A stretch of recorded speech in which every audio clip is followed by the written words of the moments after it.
Olá, galera, queridas alunas, queridos alunos do Estratégia Concursos. Tudo bem com vocês? Tenho certeza que sim. Sou o professor Leandro Signori.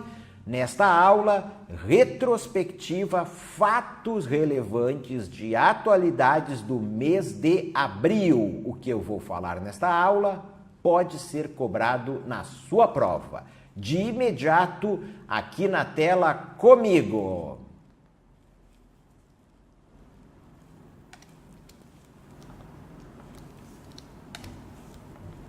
Retrospectiva, abril de 2018, aula realizada em 3 de maio de 2018. Vamos fazer um testezinho da caneta aqui, galera. Ó, já vou pular aqui, ó, enquanto eu faço o ajuste aqui da caneta. Ah, apareceu, tá aqui. Muito bem, galera, vamos lá. Primeiro fato relevante do mês de abril, líderes das Coreias prometem assinar acordo de paz para acabar com a guerra ainda este ano. Na foto aqui, o Moon Jae-in, presidente da Coreia do Sul, e o Kim Jong-un, o líder, o ditador da Coreia do Norte, pessoal. Presidente da Coreia do Sul, Moon Jae-in, e o líder da Coreia do Norte, Kim Jong-un, comprometeram-se nesta sexta-feira, 27 de abril, a assinar um acordo de paz para acabar com a guerra entre os países ainda este ano. O pacto vai substituir o armistício de 1953. Essa guerra foi interrompida por cessar-fogo, mas nunca teve fim oficial. Então, galera, primeira coisa a chamar a atenção aqui de vocês. Reunião entre o líder da Coreia do Norte e o líder da Coreia do Sul, vários assuntos que eles trataram, mas observem que já tem um assunto muito importante. Eles se comprometeram a assinar um acordo de paz ainda este ano, no ano de 2018. O que ocorre? Os dois países, eles estão tecnicamente em guerra, então vamos prestar atenção nisso. Guerra das Coreias, de 1950 a 1953, teve um cessar-fogo, tá? Então o que está em vigor é o cessar-fogo, mas o acordo de paz nunca foi assinado. Então, nesta reunião, eles se comprometeram a assinar um acordo de paz ainda este ano, tá? Pode vir alguma questão perguntando aí sobre a Guerra das Coreias, ok? E que, tecnicamente, os dois países ainda estão em guerra. Vamos seguir aqui. Líderes também concordaram em trabalhar pela completa desnuclearização da península. Da Península da Coreia. A declaração conjunta ocorreu durante encontro histórico em Panmunjom, na zona desmilitarizada entre os dois países. Então fizeram este encontro nessa localidade ali, Panmunjom, zona desmilitarizada. Ali, quando eles tiveram o cessar-fogo da Guerra das Coreias, eles, digamos, demarcaram uma zona desmilitarizada, que fica parte no norte, parte no sul, certo? Apesar deste nome, é uma das zonas mais militarizadas do mundo. Então, eles se encontraram, né? Quem acompanhou o noticiário aí pela imprensa, viu que eles se encontraram. O Kim Jong-un, ele foi a pé, cruzou ali a fronteira, tinha uma demarcação ali de fronteira, estava sendo esperado na linha de fronteira pelo Moon Jae-in, presidente da Coreia do Sul, foi recebido, trocaram cumprimentos. Aí até o Kim Jong-un convidou o presidente da Coreia do Sul para brevemente pisar na Coreia do Norte. O que ele fez, né? Ele pegou assim, deu um passinho, passou ali uma pequena linha de concreto, uma pequena mureta da linha divisória e ficou ali por um pequeno tempo ali na Coreia do Norte, voltou para a Coreia do Sul e aí eles se dirigiram para o local da reunião. Seguimos aqui. Os principais compromissos assumidos na reunião pelos dois líderes: cessar todos os atos hostis entre os países por terra, ar e mar, realizar através da desnuclearização completa uma península coreana livre de armas nucleares, transformar a área desmilitarizada em zona de paz, eliminando ações como a distribuição de propaganda, participar juntos de eventos esportivos como os Jogos Asiáticos de 2018, esforçar-se para resolver rapidamente as questões humanitárias que surgiram com a divisão das Coreias, realizar em agosto uma reunião entre as famílias separadas pela guerra, e implementar todos os acordos feitos até agora pelos dois países, manter diálogos, encorajar trocas, cooperação e contatos em todos os níveis. Galera, e segue aqui a notícia, deixa eu ver o que diz, ó. Kim é o primeiro líder norte-coreano a pisar em solo sul-coreano desde o final da Guerra da Coreia, que terminou em 1950-1953, que terminou com um cessar-fogo em vez de um tratado de paz, galera. Então, pessoal, é o seguinte, ó. O Kim Jong-un, como diz aqui, é o primeiro líder coreano a pisar em solo sul-coreano desde o final da Guerra das Coreias, tá? Presidentes sul-coreanos, claro, presidentes anteriores, eles já estiveram na Coreia do Norte, ok? Mas um líder norte-coreano, não é, nunca esteve na Coreia do Sul, ele é o primeiro, certo, pessoal? Só para a gente dar uma lembrada rápida, vocês sabem que a Coreia do Norte, ela desenvolve um programa de armas nucleares e de mísseis balísticos. O que é isso? Mísseis intercontinentais, mísseis de longo alcance. Esse programa gera tensão com a Coreia do Sul, com o Japão, ex-potência colonial, que na primeira metade aí do século XX até o final da Segunda Guerra Mundial, colonizou a Coreia. Até então o Japão é uma ex-potência colonial, não é? Da Península da Coreia, ok? Então, esse programa de armas nucleares e de mísseis balísticos gera tensão com a Coreia do Sul, com quem, digamos, país que tecnicamente Coreia do Norte está em guerra, com o Japão e com os Estados Unidos, aliado da Coreia do Sul e do Japão, e que dá uma espécie de proteção militar a esses dois países. Certo, galera? Além desta reunião histórica, o que vocês devem prestar atenção é que já aí, alguns meses atrás, o Kim Jong-un, ele convidou o presidente dos Estados Unidos, o Donald Trump, para uma reunião. O Donald Trump, ele aceitou, tá? Esta reunião...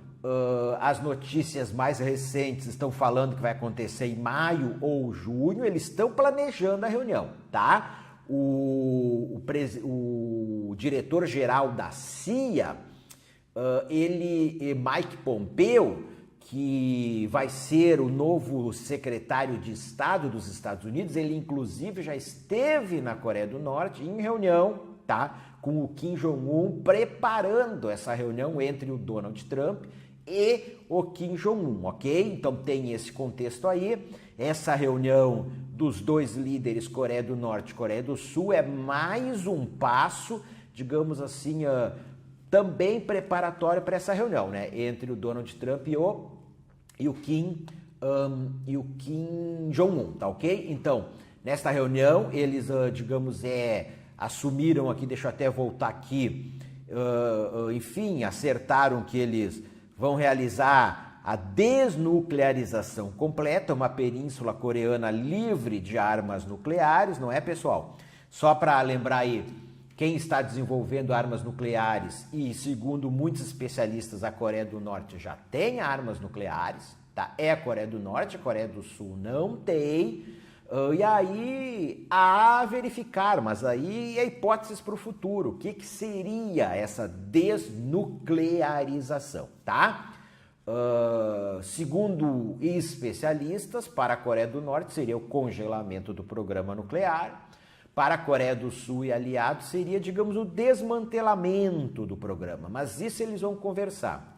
E a Coreia do Norte exigiria ali da Coreia do Sul que, enfim, as tropas, as armas, o equipamento, os efetivos militares dos Estados Unidos na Coreia do Sul saíssem da Coreia do Sul. Beleza, galera?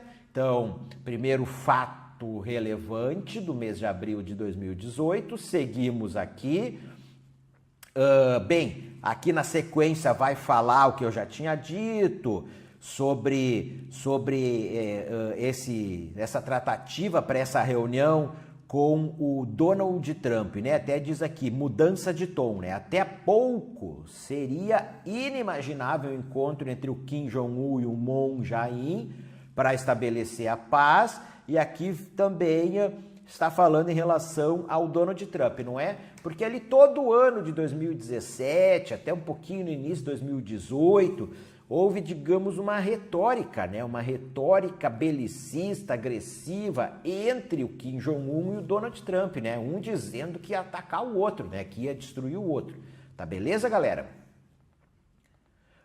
Sem consenso sobre a Venezuela, Cúpulas das Américas termina com compromisso contra a corrupção, pessoal. Vejamos aqui. Cúpula das Américas, os países reunidos na Cúpula das Américas, que terminou neste sábado, né, 14 de abril em Lima, aprovaram um compromisso para colaborar no combate à corrupção. Pessoal, só o seguinte, ó, primeiro lugar, a Cúpula das Américas, ela surgiu, foi uma iniciativa dos Estados Unidos. Primeira Cúpula das Américas, ela foi em Miami, nos Estados Unidos. Foi na década de 90 do século passado, e a ideia dos Estados Unidos era, digamos, a formação de uma área de livre comércio das Américas, um bloco econômico, a ALCA, tá? Que teve, digamos, várias cúpulas, foram muitos anos de negociações, mas lá na quinta Cúpula das Américas, as negociações foram definitivamente suspensas. Então, prestar atenção, as bancas, elas gostam de perguntar sobre a ALCA, dizendo que é um bloco econômico. A ALCA não é um bloco econômico, não chegou a se construir num bloco econômico, mas continuou assim ocorrendo as reuniões das Cúpulas das Américas. Então, chegamos à 8ª Cúpula das Américas. Qual que foi o tema aqui dela? Ó, sem consenso sobre a Venezuela.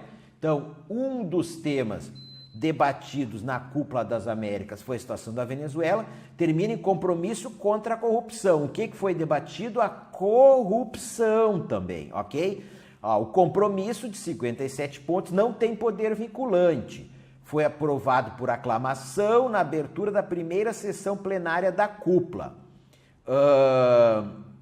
E aqui o compromisso contempla avançar na luta contra a corrupção, em particular, e prevenção e o combate dos subornos a funcionários públicos, nacionais e estrangeiros, e adotar um marco legal para responsabilizar as pessoas jurídicas, entidades e empresas por atos de corrupção. Enfim, a cúpula debateu assim formas de impedir a corrupção, de prevenção da corrupção e de maior transparência. É uma cúpula de debate, é informal, não tem compromisso vinculante, a declaração, cada país cumpre se quer, tá? Mas vários países da América do Sul têm presidentes, ex-presidentes, líderes envolvidos em casos de corrupção, não é? O ex-presidente Lula no Brasil, o atual presidente Michel Temer, bom, vários políticos de expressão no Brasil, vocês estão acompanhando, a ex-presidente Cristina Kirchner na na Argentina, no Peru, que sediou a cúpula, pouco antes do Peru, da cúpula iniciar no Peru, o ex-presidente, então agora ex, mas até o momento ele era presidente, o Pedro Pablo Kuczynski, o PPK, ele renunciou à presidência, tá? Às vésperas de uma segunda votação de impeachment, ok? Mas enfim, a primeira votação foi em função de uma suposta propina que ele recebeu quando ele era ministro da Fazenda do governo do Alejandro Toledo, ok? Ele nega, tá? Não vou aqui entrar em detalhes, já falei em outras aulas isso. Ele nega. Na primeira votação não se obteve o número de votos suficientes para o impedimento do PPK, Pedro Pablo Kuczynski. Posteriormente veio à tona vídeos em que aliados do PPK negociaram com deputados a compra de votos, enfim, para não votar contra o impeachment dele ou se abster. E aí, em função disso, uma segunda votação, às vésperas da segunda votação, ele renunciou, tá? Também o Ollanta Humala, até a semana passada, estava preso, tá? Estava preso, o ex-presidente do Peru, antecessor do PPK, e a mulher dele, tá? O antecessor do Ollanta Humala, o Alejandro Toledo, está nos Estados Unidos, certo? Tem um pedido de extradição para extraditar ele para o Peru, onde ele também pode ser preso ali por corrupção, tudo envolvendo a Odebrecht. Então, vários, Colômbia, Panamá, Venezuela, mas a Venezuela não tem transparência, é uma ditadura, enfim, mas vários aí líderes de vários países da América Latina envolvidos ou enrolados com problemas de corrupção, tá? Então, a Cúpula das Américas debateu isso, tá? Aqui seguimos atenções para a Síria e a Venezuela. A atenção da cúpula acabou voltada aos ataques na Síria e à situação na Venezuela. Já vamos falar dos ataques na Síria. E em função desses ataques, o presidente americano Donald Trump, ele não foi à cúpula, tá? Não foi à cúpula das Américas, foi o vice-presidente. Atenções também voltadas para a situação da Venezuela, mas temos aí na América Latina muitos países que apoiam o atual governo da Venezuela, então não houve nenhum consenso em relação à Venezuela, tá? Mas o Grupo de Lima e os Estados Unidos divulgaram uma carta independente, dizendo que as eleições sem a oposição não serão legítimas.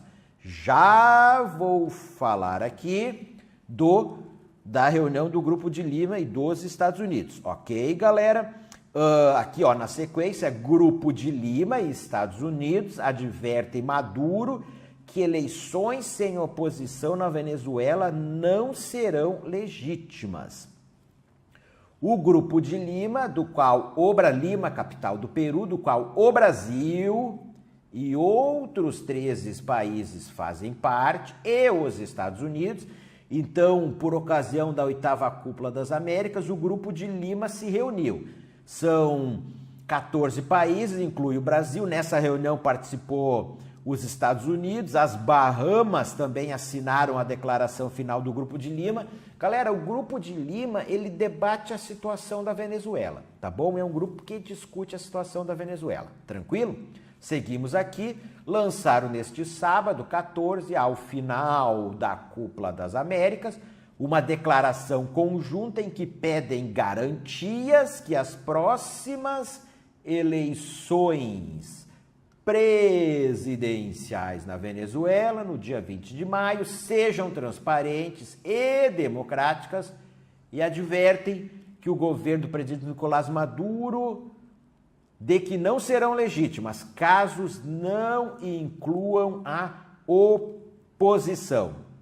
O documento também exorta organismos multilaterais como a Organização dos Estados Americanos e a ONU a implementar de maneira imediata um programa de assistência humanitária para aliviar a situação de sofrimento e escassez que sofre o povo da Venezuela.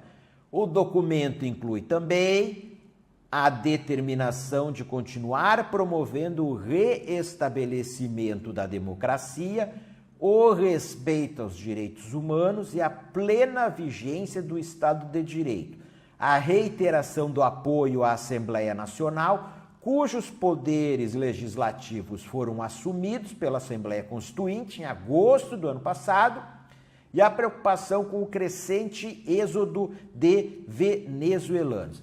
Então, pessoal, só aí chamar a atenção de vocês que em maio estão marcadas eleições presidenciais. Elas tradicionalmente ocorrem no mês de dezembro, mas elas foram antecipadas primeiro para abril, depois para maio. Os dois principais líderes da oposição eles estão impedidos de participar da eleição por decisão de poderes aí venezuelanos, tá? Acho que é o poder eleitoral, né? O Conselho Nacional Eleitoral, o Leopoldo Lopes em prisão domiciliar e o Henrique Capriles está inelegível, não é? Obviamente que a oposição diz que tanto a prisão de opositores ela é política, o governo diz que não, que eles infringiram aí dispositivos da legislação venezuelana. O Henrique Capriles também diz que o impedimento dele é legítimo. O governo, o regime do Nicolás Maduro e aliados dizem o inverso. A mesa de unidade democrática, coalizão da oposição, não vai poder concorrer enquanto uma coalizão, enfim, tem uma série de restrições à participação da oposição nessa eleição, de forma que a mesa de unidade democrática decidiu não participar da eleição, não lançar candidato, mas tem candidato da oposição, um pastor evangélico e o Henri Falcón, que era um chavista, é um dissidente do chavismo. De acordo com a oposição, eles são candidatos para dar um ar de legitimidade a esta eleição.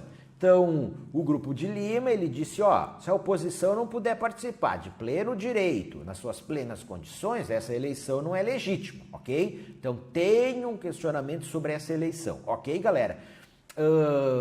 Saiu também uma notícia algumas semanas atrás, e eu falei isso em uma das nossas aulas de retrospectiva, que o Nicolás Maduro, ele tinha falado também em antecipar as eleições para a Assembleia Nacional, que tem maioria dos deputados da oposição. Não se teve mais notícias disso. Então é só para a gente observar aí se nessa eleição aí do dia 20 de maio realmente vai ser só presidencial ou vai ser também parlamentar. Deve ser só presidencial, porque não tem mais se falado nisso.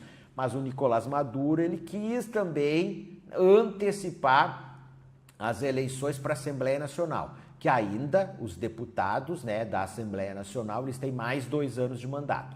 Seguimos, Estados Unidos se unem ao Grupo de Lima, então os Estados Unidos participaram da reunião, tal, o Mike Pence esteve lá, tá? E o governo das Bahamas também assinou o documento, a declaração. Certo, galera? Seguimos aqui, eleições na Venezuela, aqui falei para vocês, as eleições presidenciais foram convocadas de forma antecipada, tá? Depois que as negociações entre o governo de Maduro e a oposição para acordar uma data, as garantias eleitorais fracassaram. Os 2 maiores rivais de oposição de Maduro estão impedidos de concorrer ao cargo, Leopoldo Lopes, em prisão domiciliar, e Henrique Capriles está impedido de se candidatar à presidência por conta de acusações de má conduta quando era governador.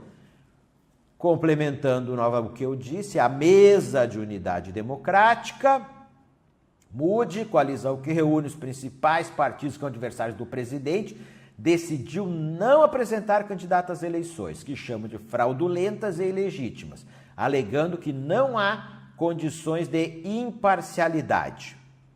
Brasil e mais 5 países suspendem participação na Unasul, galera. Quais são os países? O Brasil está dizendo aqui, vamos procurar os outros.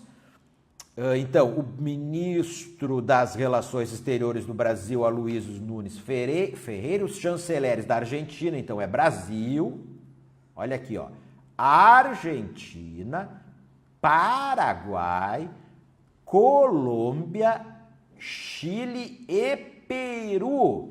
Eles enviaram uma carta à presidência pró-tempore da União das Nações Sul-Americanas, UNASUL, certo? No documento encaminhado ao chanceler da Bolívia, Fernando Anacume, que está no comando da organização, eles informam sobre a decisão de suspender por tempo indeterminado a participação nas reuniões do bloco, tá? A iniciativa, segundo o documento dos países, foi motivado, olha aqui, ó, o que motivou os países suspenderem a sua participação? Ó, foi motivada pelo impasse com o governo da Venezuela em relação à escolha do secretário-geral da organização. Na carta, os chanceleres alegam que a UNASUL está paralisada desde janeiro de 2017, porque a Venezuela, com o apoio da Bolívia, do Suriname e do Equador, vetou o candidato argentino ao posto de secretário-geral. Na ocasião, o candidato era o embaixador argentino José Octávio Bordón. Apesar do veto, a Venezuela e os demais países não apresentaram alternativa ao nome. Assim, a Secretaria-Geral ficou vaga e a organização, de acordo com os chanceleres liderados pelo Brasil e Argentina, acéfala. Os chanceleres do Brasil e dos outros 5 países argumentam que o cargo de secretário-geral é fundamental na UNASUL e a ausência da liderança prejudicou as discussões políticas do bloco, incluindo reuniões dos chanceleres, que desde então não estão funcionando de forma adequada. Mas vamos entender aqui qual é a polêmica. Na UNASUL, observem aqui, tá? Há uma divisão entre as alas lideradas pela Bolívia e pela Argentina, ok? Sendo que esta segunda é dominada pelos conservadores. Galera, Bolívia e Argentina. O que a gente pode dizer que está se refletindo politicamente na UNASUL? Essa divisão nos últimos anos entre o grupo de países com governos de esquerda, mais à esquerda, e de governos liberais e conservadores, não é? De um lado ali Bolívia, Venezuela, Equador, Suriname. Então, governos, vou voltar aqui, ó. Quais os governos que citou aqui? Venezuela, com apoio da Bolívia, do Suriname e do Equador, de um lado. E do outro lado, Argentina, Brasil, como que diz aqui, Paraguai, Colômbia, Chile e Peru, que também nos últimos anos tiveram aí mudanças de presidentes, não é? Eleições na Argentina, eleições no Paraguai após o impeachment relâmpago do Lugo. Colômbia é um governo que um país que já vinha com governos liberais. Peru, o PPK, o Pedro Pablo Kuczynski, agora é o Martín Vizcarra, também liberal. O Chile, a centro-direita voltou ao poder com Sebastián Piñera. Então, uma divisão política aí dentro da UNASUL, galera, dentro da UNASUL. Aí, pessoal, só um dado aqui, ó, criada em 2008, a UNASUL foi uma iniciativa do ex-presidente Lula, tá? E dos ex-presidentes da Venezuela, o Hugo Chávez, já morto, e da Argentina, Néstor Kirchner. O objetivo era incentivar a integração regional. Aqui está o que eu falei, ó. Porém, com os novos presidentes da República de vários países, houve mudanças dos governos, redirecionando prioridades e tendências políticas, pessoal, tá? Então é isso aí, né? A UNASUL, criada em 2008, União das Nações Sul-Americanas, para promover a integração política, econômica, cultural, da infraestrutura dos países da América do Sul, certo, pessoal? Só que, prestem atenção aí, acabei não colocando na notícia, A Venezuela e o grupo de países que vetou o nome do indicado pela Argentina para secretário-geral da Unasul, eles alegaram que o secretário-geral da Unasul tem que ser um ex-presidente ou um ex-ministro das Relações Interiores.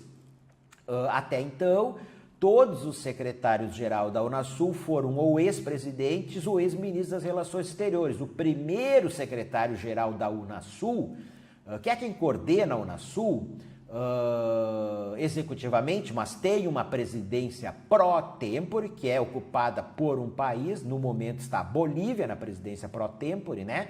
O presidente da Bolívia, Evo Morales, não é? Mas então eles alegaram, o primeiro presidente da Unasul foi o Néstor Kirchner, tá? Ex-presidente da Argentina.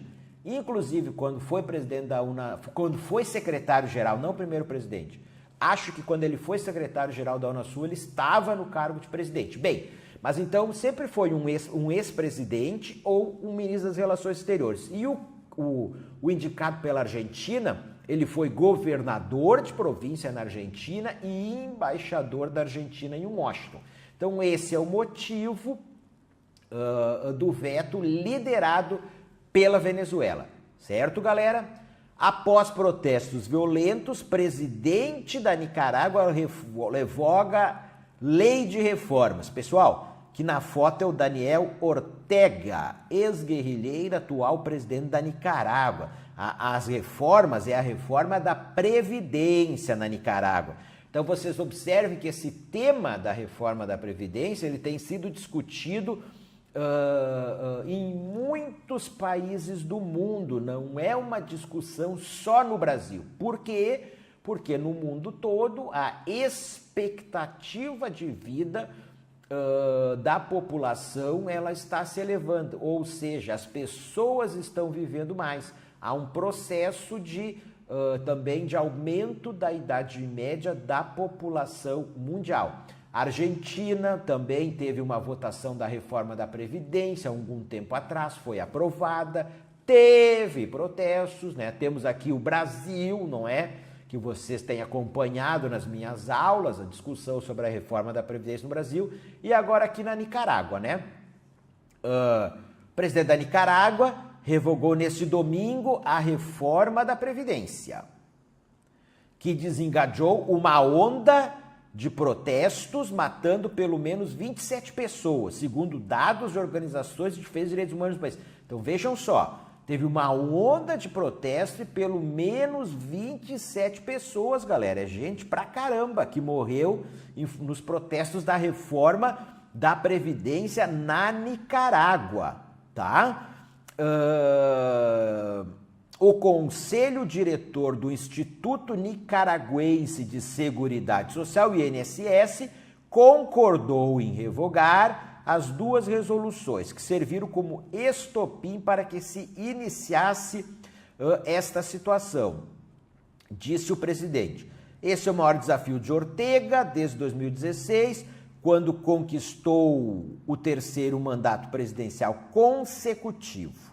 O líder da Revolução Sandinista, que em 1909 derrubou a ditadura de Anastácio Somoza, ainda chamado de comandante, mandou reprimir os protestos, galera. Olha só, o que foi revogado? Então, era a redução em 5% no valor das pensões, essa era a reforma da Previdência, e um aumento nas contribuições das empresas e dos trabalhadores para a Previdência, tá? A reforma previdenciária deveria ser colocada em vigor em julho.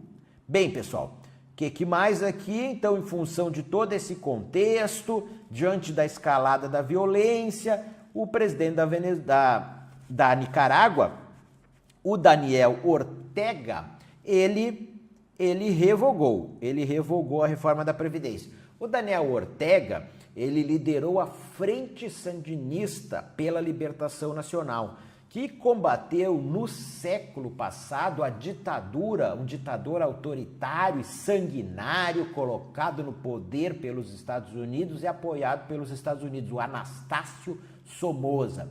Eles chegam ao poder em 1979, Frente Sandinista pela Libertação Nacional. Foi um governo que, desde o seu início, foi alvo de uma dura oposição dos Estados Unidos, não é? Um governo de viés socialista, com estatização de terras e meios de produção, e realizou eleições 5 anos depois. O Daniel Ortega chega ao poder assim pelas armas, mas aí é eleito presidente, depois é derrotado. A Frente Sandinista é derrotada, ele vai concorrer mais algumas vezes a presidente, tá? A presidente, ele vai perder, mas aí depois ele vai... acho que ele vai concorrer 3 vezes, vai perder, aí na 4ª vez que ele concorre, ele ganha, e agora ele está 3 mandatos presidenciais consecutivos como presidente da Nicarágua, ok? Um governo de esquerda na Nicarágua. Paraguai, eleições no Paraguai, pessoal, conservador Mário Abdo Benítez vence eleições no Paraguai. Então já diz aqui, é da direita no Paraguai, né? O candidato governante do Partido Colorado, tá? Conservador de direita, foi eleito com 46,49% dos votos. O Mário Abdo Benítez, contra 42,72% para o candidato do Partido Liberal, né? O Efraim Alegre, Partido Liberal Radical Autêntico, acho que esse é o nome. Então, o Mário Abdo Benítez, ele vai, quando ele assumir como presidente, ele vai substituir o atual presidente, o Horácio Cartes, que também é liberal. E o Efraim Alegre era o candidato de uma coligação dos liberais e também aí de partidos aí de esquerda e centro-esquerda. Aqui diz, ó, Benítez ocupará a partir de agosto, quando tomar posse, a presidência do Paraguai para os próximos 5 anos. Então, vitória do Partido Colorado, que venceu na maioria dos 17 departamentos do país, que também tinham eleições, são os estados. Tranquilo, pessoal? No Paraguai não tem segundo turno, tá? Eleição em um turno só. Além de votar para presidente, eles elegeram também o Senado e a Câmara dos Deputados, não é? E os representantes do Parlasul, Parlamento do Mercosul. Você sabe que tem parlamento do Mercosul, né? O Mercosul tem um parlamento.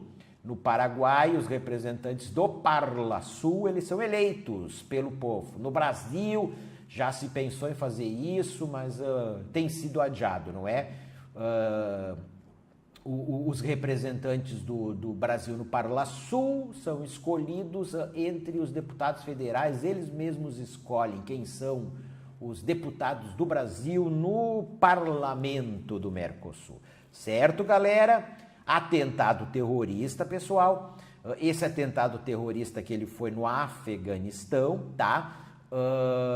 Quando tem atentado terrorista, às vezes não tem muito o que perguntar, tá? E eu tô dando vários cursos aí para a banca de atualidades, cuja banca é a VUNESP. Eu sei que tem vários alunos aqui que vão fazer provas para a VUNESP. Então, as bancas, pessoal, elas tinham o hábito de ficar cobrando atentados terroristas que ocorriam na Europa, nos Estados Unidos, na Austrália, nos países desenvolvidos, não cobrando atentados terroristas na África, no Oriente Médio, na Ásia, não é? Nesses países aí islâmicos aí com conflitos na atualidade. Mas algumas bancas, entre elas a VUNESP, têm perguntado sobre atentados terroristas aí em países da África e da Ásia. Então é bom a gente prestar atenção, tá? E aí o que eu recomendo é eu sempre oriento a vocês a diariamente também lerem notícias, acompanharem o noticiário, não é? Verem notícias de atentado terrorista, não é? Conforme a magnitude dele, prestem atenção. Vamos lá? Esse aqui foi em Cabul, atentado perto de centro de registro eleitoral. deixa 57 mortos em Cabul, na capital do Afeganistão. Galera, todo dia, se não todo dia, toda semana tem atentado terrorista no Afeganistão, tá? É um dos países, enfim, acossado por atentados terroristas, aí por conflitos entre grupos armados. Ali nós temos a milícia Talibã, que já esteve no poder no Afeganistão, radicais islâmicos sunitas, e o Estado Islâmico, né? Também no Afeganistão, tá? Ora o Talibã, ora o Estado Islâmico fazem atentados terroristas, cometem atentados terroristas no Afeganistão. Vamos ver, esse aqui então, pelo menos 57 pessoas morreram e mais de 100 ficaram feridas em uma explosão num centro de registro eleitoral, no oeste de Cabul, a capital do Afeganistão. O Estado Islâmico reivindicou a autoria da ação. O que ocorreu ali? Pessoas estavam, como diz ali, um centro de registro eleitoral. Eles estavam se registrando para participar das próximas eleições parlamentares, tá? Olha o que diz aqui, ó. Neste ano, a capital afegã foi alvo de vários atentados. O maior deles cometido no final de janeiro, pelos talibãs, caiu em prova, com uma ambulância bomba que explodiu num bairro central de Cabul, matando mais de 100 pessoas. Tá legal, galera? Deixa eu ver aqui, ó. É o seguinte, ó. Então, esse atentado terrorista aí, num centro de registro eleitoral, lá num bairro de Cabul, onde a maioria da população é xiita, não é um bairro de xiitas, então o Estado Islâmico, que é sunita, o Talibã também, eles que são sunitas, não é? Então, foram lá e cometeram um atentado terrorista contra, digamos, islâmicos também, mas xiitas, né? Vocês sabem que são as duas maiores, eu digo as duas maiores porque nós não são as únicas, né? As duas maiores, as grandes divisões do islamismo, xiitas e sunitas, e sunitas radicais odeiam xiitas e xiitas radicais odeiam aí sunitas, beleza, galera? Pessoal, prestem atenção agora também para este fato relevante aqui, ele tem grande probabilidade de cair em prova. Em alguma prova ele vai cair, nós temos que ver se vai ser na sua prova. Estudantes mexicanos são mortos e dissolvidos em ácido por traficantes, galera. 3 estudantes mexicanos de cinema, dados como desaparecidos desde março, no estado de Jalisco, foram mortos e tiveram seus corpos dissolvidos em ácido por traficantes, informaram as autoridades na segunda-feira, 23 de abril. Segundo os responsáveis pela investigação do caso, Javier Salomão, de 25 anos, Aceves Gastelum e Marco Garcia Francisco Avalos, ambos de 20 anos, eles foram confundidos como membros de uma facção rival. Eles foram sequestrados, torturados e mortos por ao menos 6 pessoas. Olha só, eles foram confundidos como membros do cartel de Jalisco, Nova Geração. E eles foram sequestrados pelo grupo rival, o cartel Plaza Nueva. Galera, é o seguinte, México, muitos cartéis, um conflito entre eles, o México é um dos países mais violentos do mundo, fronteira com os Estados Unidos, não é? Estados Unidos, o maior mercado de drogas no mundo, o maior mercado de cocaína no mundo. Então esses cartéis aí disputam aí poder, não é? E controle aí, né, do tráfico aí de drogas, não é? E do tráfico para os Estados Unidos. Temos vários cartéis lá, cartel de Sinaloa, aqui ó, o cartel de Jalisco, Nova Geração, cartel Plaza Nueva, vários cartéis. E eles são brutais, digamos, eles praticam atos brutais de violência, entre membros aí, né? Um cartel ataca membros do outro cartel, decapitam, como é que eu digo, não é esfaqueiam, eles matam, então, cortam lá o corpo em várias partes, matam e aí penduram em postes, em viadutos, isso tudo, os que foram assassinados, isso tudo para um cartel impressionar o outro aí, tá?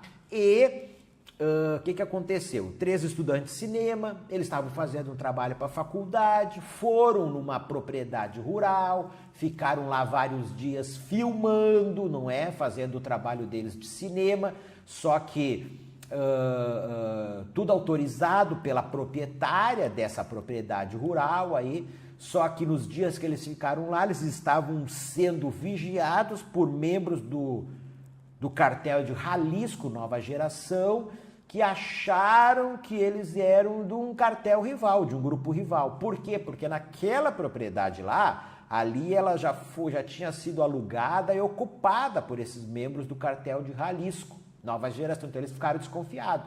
Aí os estudantes terminaram o trabalho deles, pegaram o carro, pegaram a estrada e seguiram. O carro estragou, pararam para consertar o carro, não é? Aí o pessoal do cartel Jalisco, Nova Geração, 6 homens fortemente armados, chegaram ali, sequestraram eles, levaram eles para um determinado local, torturaram, né, querendo, enfim, achando que eles eram do cartel rival, e depois mataram eles. E aí, como em algumas situações os cartéis fazem, não é a primeira, eles dissolvem o corpo das pessoas que eles assassinam para não deixar vestígios. Aí esses 3 corpos foram entregados para uma outra pessoa que já se apresentou, um jovem, um DJ, cara conhecido lá nessa região aí do estado de Jalisco, cara conhecido. Ele admitiu que ganhava uma quantia X por mês para trabalhar para o cartel de Jalisco e que os corpos foram entregues para ele, que ele, dissolveu em ácido sulfúrico. Aí, bárbaro assassinato no México, galera. Vai seguir aqui a matéria sobre isso, já falamos. Van atropela pedestres e deixa 10 mortos em Toronto. Ó, aqui foi em Toronto, tá bom? Van atropela pedestre. Como diz um colega meu, professor, não é? Ele sempre diz, tá manipulada essa manchete. Seria assim, terrorista, assassino atropela pedestres e deixa 10 mortos. Foi no Canadá, tá bom? Esse jovem aqui, Alec Minassian, 25 anos, tá? Ele alugou uma van aí em Toronto, numa via lá movimentada de Toronto. Ele jogou a van para cima da calçada e saiu atropelando pessoas, deixou 10 mortos e 15 feridos, tá? Aqui, por ocasião da notícia, não estava aí claro o que tinha ocorrido, se era um atentado terrorista, se era aí uma ameaça terrorista, galera, tá? Mas enfim, esse jovem aí, ele pegou essa van e saiu mirando, né? 10 mulheres. Depois ele saiu da van, ele ameaçou, fez menção que tinha uma arma, que ia atirar num policial, disse pro policial, me mata e tal, e o policial não atirou, ficou ali, viu que o cara não ia atirar, né? Viu que não tinha arma, foi lá e rendeu ele. Eu vi vários dias depois uma notícia dizendo que este jovem, ele faz parte de um grupo que tem lá no Canadá de jovens que não conseguem mulheres, que são rejeitados pelas mulheres, não é? Que, enfim, e Incel parece que é o nome do grupo, não sei. Então, eles têm, digamos, não conseguem mulheres, e eles ficam revoltados com isso, eles têm uma ojeriza contra as mulheres, não é? E a forma desse jovem que não consegue mulheres, de ele reagir em função disso, é isso. Alugou uma van e pegou numa via lá de Toronto, entrou na calçada e saiu atropelando. Atropelou várias pessoas, matou 10 e feriu 15. Beleza, galera? Seguimos. Miguel Díaz-Canel é eleito novo presidente de Cuba. Está aqui ele, Miguel Díaz-Canel, é o novo presidente de Cuba, galera. Olha só, o engenheiro Miguel Dias-Canel foi escolhido nesta quinta-feira, isso no mês de abril, né, pela Assembleia Nacional como o novo presidente de Cuba e sucessor de Raul Castro, que ficou por 11 anos como presidente. Sucessão em Cuba, Revolução Cubana, Fidel Castro chega ao poder em Cuba ali em 1959, não é 1960, ali nesse período aí, acho que foi, deixa eu ver o que a notícia diz aqui, ele chega ao poder em, acho que é isso, mas enfim, olha aqui, ó, que tal dado interessante, ele é o primeiro político fora da família Castro a comandar o país comunista em quase 60 anos, tá? Então o Fidel Castro liderou a Revolução Cubana, ficou várias décadas no poder, e aí ele saiu do poder, primeiro ele se licenciou de presidente por problema de saúde, depois ele definitivamente deixou de ser presidente, mas desde que ele se licenciou, quem assumiu como presidente foi Raul Castro, o irmão do Fidel Castro. Aí, pela primeira vez em quase 60 anos, Raul Castro, 80 e poucos anos, encerrou seu segundo mandato como presidente, disse que não ia mais concorrer a presidente, foi eleito Miguel Dias-Canel, tá? Ele não foi guerrilheiro, ele não esteve lá entre os guerrilheiros que lutaram contra a ditadura de Fulgêncio Batista, não é? Que chegaram ao poder, né? A Revolução Cubana. Também ele é um civil, ele não é um militar, né? Porque tanto Fidel como Raul, eles eram militares, claro, Raul também um dos comandantes ali da Revolução Cubana. Então, 57 anos, aqui, segundo a imprensa, em seu discurso de posse, Dias-Canel reforçou os ideais da Revolução Cubana, não é? Ou seja, claro, foi escolhido ali pelo Partido Comunista Cubano, tinha a simpatia do Raul Castro e afirmou que manterá a política externa que vinha sendo feita. Tinha simpatia aí do Raul Castro, então, em outras palavras, ele disse, ó, a Revolução Cubana continua, Cuba continuará sendo um país socialista, Cuba não será novamente um país subjugado a interesses estrangeiros, não é? Referência de quando Cuba era governada pelo ditador Fulgêncio Batista, mas era um quintal dos Estados Unidos. Então é isso aí, galera. O que mais podemos falar aqui? Novo presidente é engenheiro eletrônico, tá? E fala aqui da vida dele, não é? Então a imprensa especula sobre os desafios de Cuba após a era dos irmãos Castro, se vai ter uma abertura política, uma abertura econômica em Cuba. Ele disse ali que Revolução Cubana continua, avante, socialismo continua avante, tem compromisso com as reformas que foram iniciadas pelo Raul Castro, não é? Reformas econômicas, não reformas políticas, reformas econômicas que tenham uma pequena liberalização para atividades privadas, para o setor privado em Cuba, que ele quer continuar, mas de uma forma aí segura, né? Segura como tem sido, né? Gradual e lenta. Certo, galera?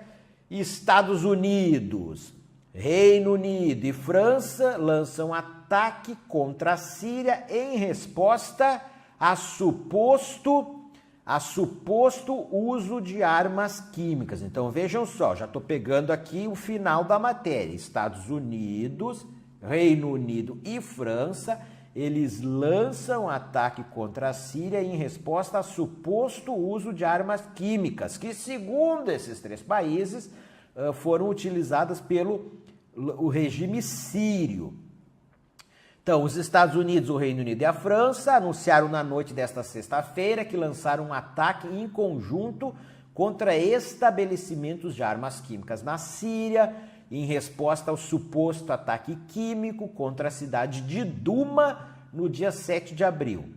O regime sírio nega o uso de armas químicas que são proibidas por convenções da ONU. Então, o regime sírio nega que tenha feito um ataque com armas químicas. O Pentágono, não é? Departamento de Defesa dos Estados Unidos, anunciou que 3 alvos foram atingidos na Síria. Um centro de pesquisa e produção de armas químicas e biológicas em Damasco, um armazém de armas químicas em Homs, a leste de Damasco, em que os Estados Unidos acreditam que estavam estoques de gás sarin, que esta tinha sido a arma química utilizada, o gás sarin, e uma base na mesma cidade, que também teria armas químicas. Aqui nós temos um mapa, de acordo com os 3 países e também com grupos de oposição,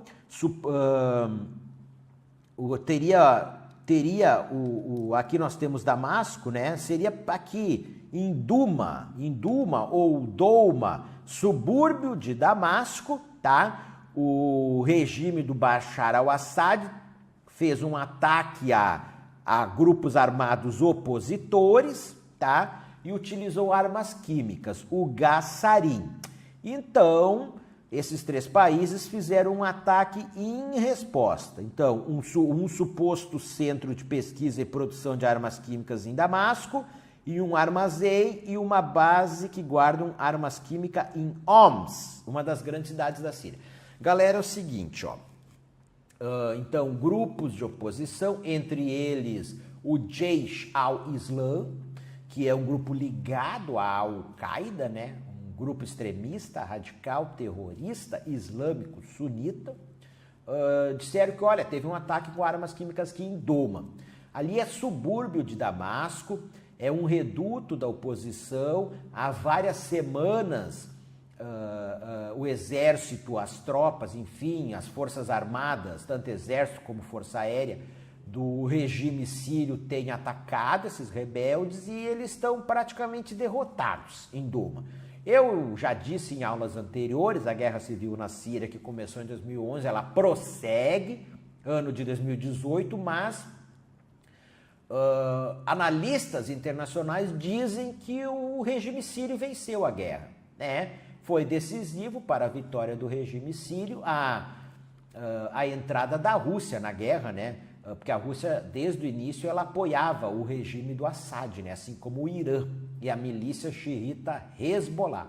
Mas foi em 2015 essa entrada da Rússia na guerra, aí com a sua aviação mesmo, a sua força aeroespacial e com efetivos militares, né? Com tropas, não é? Então, a partir do momento, uma virada na guerra, então os analistas dizem, olha, a guerra vai continuar, mas a oposição não tem condições de derrotar o Assad. Ele vai seguir a guerra e o objetivo dele é derrotar todos os grupos de oposição. Então a oposição cada vez mais perde terreno aí na Síria. E ali em Duma é isso, né? Subúrbio de Damasco, Duma, Gouta, parece Gouta, então Duma fica em Gouta, uma periferia de Damasco. E é mais um episódio da Guerra Civil na Síria, a ofensiva do regime contra grupos rebeldes. Então esses grupos rebeldes aí disseram, olha, teve um ataque com armas químicas aí. O regime da Síria nega, a Rússia, que é aliada, nega, o Irã nega, inclusive alguns dias atrás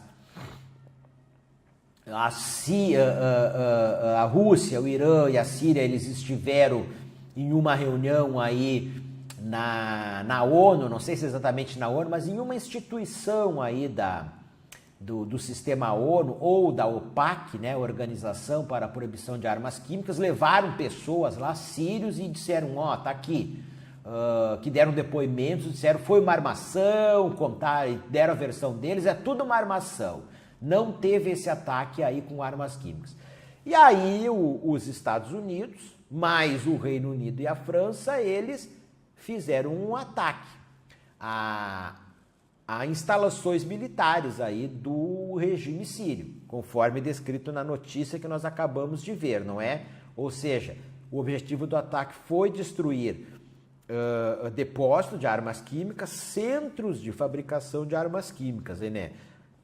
Alvos aí relacionados a armas químicas do regime sírio. O que vocês têm que saber? Não é o primeiro ataque, tá? Bom, ao longo dessa guerra civil da Síria, tá, desde que ela começou em 2011, mais de 30 denúncias de uso de armas químicas na guerra, seja por parte do regime sírio, seja por parte de grupos de oposição, grupos rebeldes armados, não é? Então, várias denúncias, nenhuma delas se conseguiu efetivamente comprovar. Em 2013, nós tivemos aí um ataque com armas químicas, mais de 1.000 pessoas, enfim, eu acho que morreram, ou enfim, muitas mortes, e ali o regime sírio foi acusado, o regime sírio negou, acusou a oposição. Naquele momento ali era presidente dos Estados Unidos o Barack Obama, e o Barack Obama, ele disse que, porque ele tinha dito em uma ocasião anterior, que o regime do Bashar al-Assad não podia ultrapassar uma linha vermelha. Essa linha vermelha era utilizar armas químicas na guerra. Se ele utilizasse armas químicas, os Estados Unidos iam atacar o regime do Assad.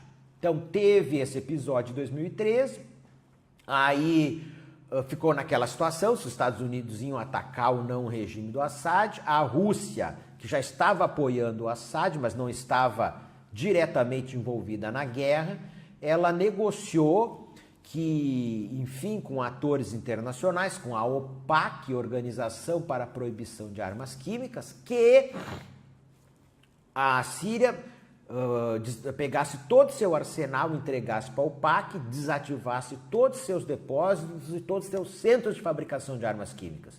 Estados Unidos aceitou, outros países aceitaram, foi aprovado essa negociação no Conselho de Segurança da ONU. A OPAC, inspetores da OPAC estiveram na Síria, recolheram todas as armas químicas, vistoriaram, enfim, todas as instalações para ver se elas foram desativadas.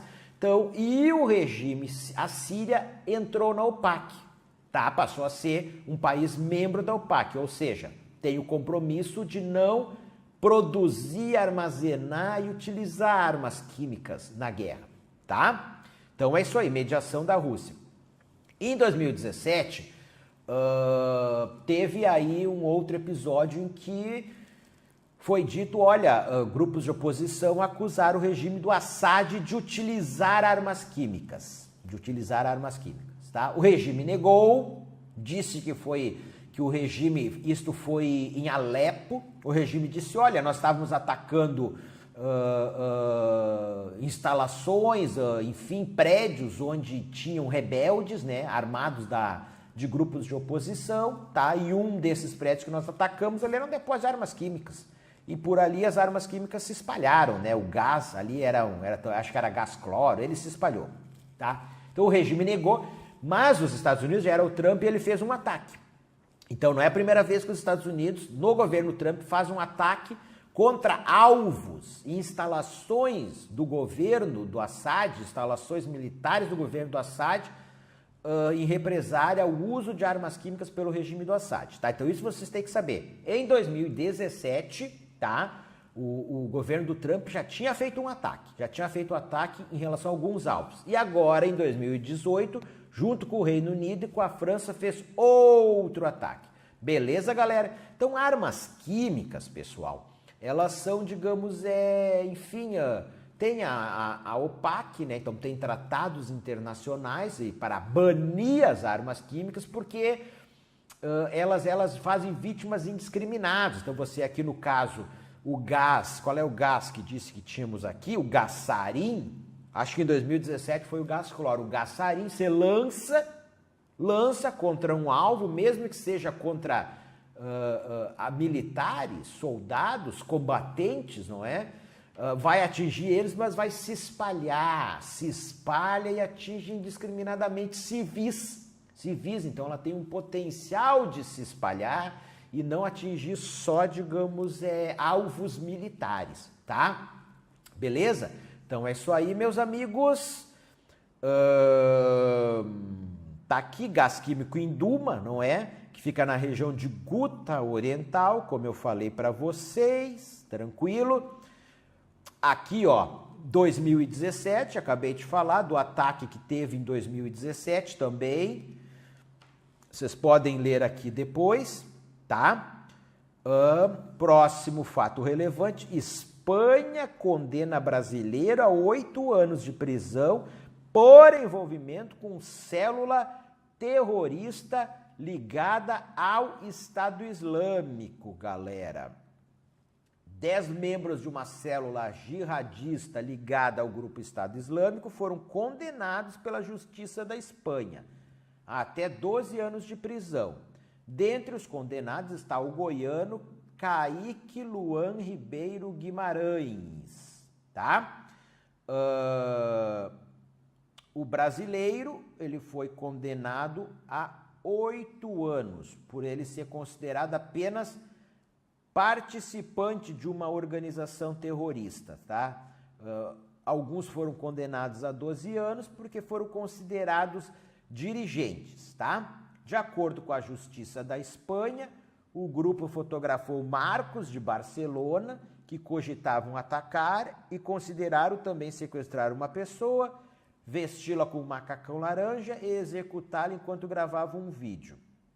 De acordo com a Justiça espanhola, os acusados, eles constituíram uma célula ou grupo terrorista com o único propósito de atender e servir aos princípios identificados com o Daesh, o Estado Islâmico. Enfim, formaram uma célula, um grupo terrorista ligado ao Estado Islâmico para, a qualquer momento, realizar um ataque, né, contra instituições como a polícia, entidades bancárias ou interesses dos judeus estabelecidos na Espanha, ou se juntar às fileiras do Daesh, galera, que é o Estado Islâmico. O brasileiro, ó, ele foi preso em 2014, tá? Quando ele estava tentando atravessar a fronteira da Bulgária com a Turquia para chegar à Síria. Então ele foi preso lá na fronteira da Bulgária com a Turquia. A ideia era chegar na Síria para se juntar ao Estado Islâmico. Ele foi levado de volta para a Espanha e aí ele foi preso. Ele foi preso e agora ele foi condenado a 8 anos de prisão, galera. Winnie Mandela, militante sul-africana contra o apartheid, morre aos 81 anos.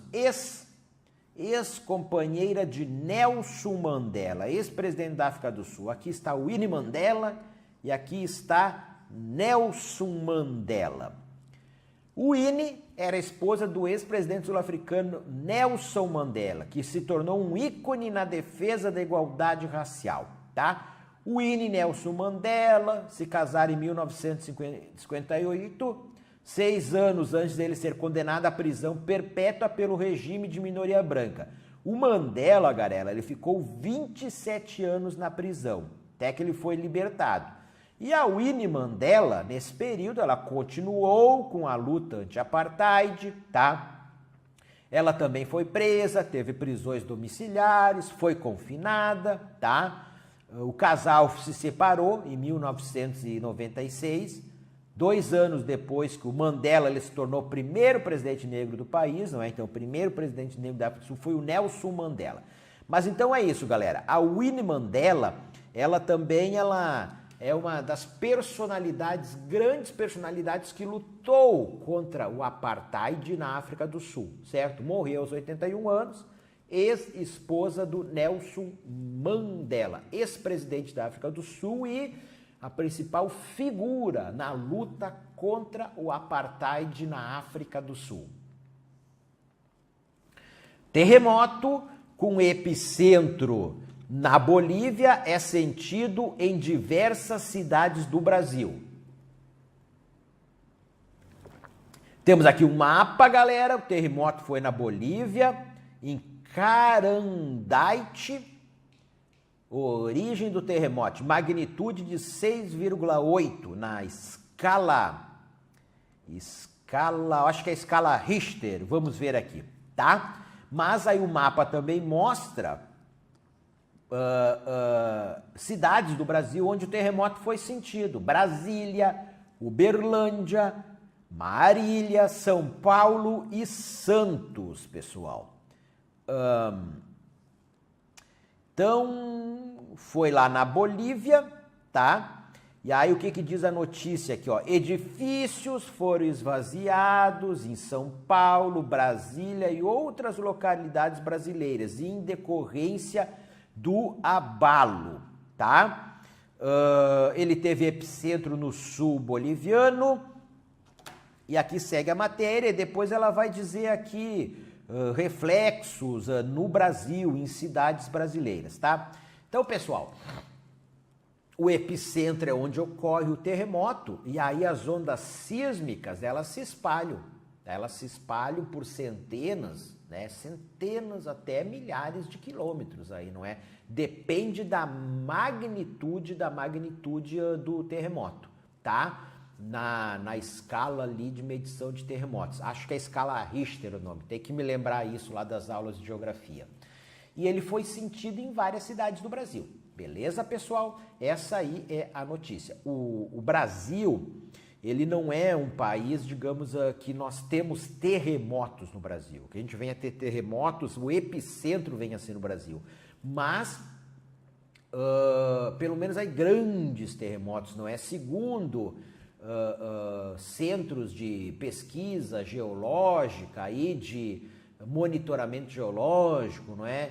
Eu até estou aprofundando, porque isso não cai na prova de totalidades, que, enfim, ocorrem vários terremotos no Brasil, mas todos muito pequenos, de pequenas magnitudes, não é? Mas, às vezes, acontece em países da América do Sul ali, ocorrem aí terremotos que têm uma magnitude considerável, uma grande magnitude, que, digamos, as ondas sísmicas se espalham, vão atingir outros países e às vezes atingem o Brasil também, ok? China vai taxar 128 produtos americanos. A China anunciou nesta segunda-feira, 2 de abril, novas tarifas sobre 128 produtos americanos no valor de 3 bilhões de dólares, em resposta às taxas estabelecidas por Washington sobre as importações de aço e alumínio, tá? Segundo a agência oficial de notícias Xinhua, pessoal. Então, aqui os Estados Unidos, em 22 de março, o presidente Donald Trump, ele anunciou que o seu governo iria impor novas tarifas sobre uma série de produtos chineses, no valor de 60 bilhões de dólares, tá? Então, o que a China aqui ela está fazendo? Ela está respondendo essa iniciativa dos Estados Unidos, do presidente Donald Trump, e ela anunciou novas tarifas sobre 128 produtos americanos, tá? Ó, Trump quer reduzir o grande déficit comercial americano em relação à China e acusa Pequim de se beneficiar do sistema fiscal para as empresas estrangeiras que se instalam no país, para roubar as inovações tecnológicas americanas. Então, o que é isso aí, galera? Vocês têm observado, eu tenho falado isso em aula, o Donald Trump ele tem anunciado tarifas, sobretaxas, tarifas de importação maiores sobre alguns produtos. Anunciou para painéis solares e máquinas de lavar roupa, depois anunciou para aço e alumínio, 25% para o aço e 10% para o alumínio, não é? De produtos exportados para outros países, não é? Quando entra nos Estados Unidos tem que pagar taxas, aí tarifas de importação, no caso ele está majorando. No caso do aço, um dos países afetados é o Brasil. O principal mercado para o aço que é exportado pelo Brasil é os Estados Unidos, tá? É os Estados Unidos e após esse anúncio aí dessas sobretaxas, né, que é o termo que se utiliza, elas foram suspensas, as sobretaxas do aço e alumínio em relação ao Brasil, para que houvesse uma negociação. Uma negociação também suspensa em relação a outros países, para que houvesse uma negociação, mas dia de hoje, dia que eu estou dando essa aula, 13 de maio, e aqui eu estou falando do aço e do alumínio, tá? As negociações foram aí dadas por encerradas e o Brasil que pleiteava que ficasse isento, liberado dessas sobretaxas, não ficou. E a indústria de aço brasileira, ela aceitou uma cota de exportação, né? Ou seja, um limite de exportação, não vai poder exportar tudo que exportava, não é? E a indústria de alumínio aceitou a sobretaxa de 10%. Beleza. Mas eu estou falando isso porque aí nas últimas semanas o presidente dos Estados Unidos ele vem anunciando aí sobretaxas em relação a alguns produtos importados. Sempre com o argumento, não é? Com o argumento de proteger a economia dos Estados Unidos, tá? E de recuperar setores da economia dos Estados Unidos bastante afetado pela importação de determinados produtos que entram nos Estados Unidos a preços mais competitivos do que o preço aí o custo aí, o preço final de venda aí de fabricantes nacionais dos Estados Unidos, não é? Também ele quer reduzir aí o grande déficit comercial que os Estados Unidos têm. E os Estados Unidos têm um grande déficit comercial com a China. Então aqui, o presidente dos Estados Unidos anunciou que, enfim, um conjunto de produtos que a China exporta para os Estados Unidos, da área tecnológica, ele anunciou que no valor de 60 bilhões de dólares, ele anunciou uma série de medidas de investigação, de práticas desleais, de comércio, de roubo, segundo o presidente dos Estados Unidos, a forma como a China encaminha algumas coisas caracteriza um roubo de propriedade intelectual, produzida por empresas norte-americanas, que a China pratica comércio desleal. Então, no valor aí de 60 bilhões de dólares, não é? Produtos da área de tecnologia. E a China, em resposta, está aqui, ela anunciou novas tarifas sobre 128 produtos norte-americanos, tá? Aqui 128 produtos norte-americanos em resposta às taxas estabelecidas por Washington sobre as importações de aço e alumínio, tá? Mas é o seguinte, aqui foi sobre as importações de aço e alumínio, mas diz, ela anunciou novas tarifas. Então, o que eu estava dizendo, a China já tinha respondido, dado uma resposta em relação a sobretaxas, a medidas restritivas, a medidas de investigações anunciadas pelo governo dos Estados Unidos em relação à exportação de produtos de tecnologia da China para os Estados Unidos. Então ela já havia dado uma resposta em relação a isso com sobretaxa sobre alguns produtos. E agora, em relação ao aço e alumínio, ela anunciou novas tarifas para 128 produtos americanos. Tá beleza, galera? Então, aí é o contexto que está envolvendo a China e os Estados Unidos, que alguns analistas, digamos, falam temem uma guerra comercial. Tem se falado nisso, guerra comercial entre China e os Estados Unidos, mas, por enquanto, a grande maioria dos analistas diz, olha, não está tendo guerra comercial entre China e Estados Unidos. Beleza, galera?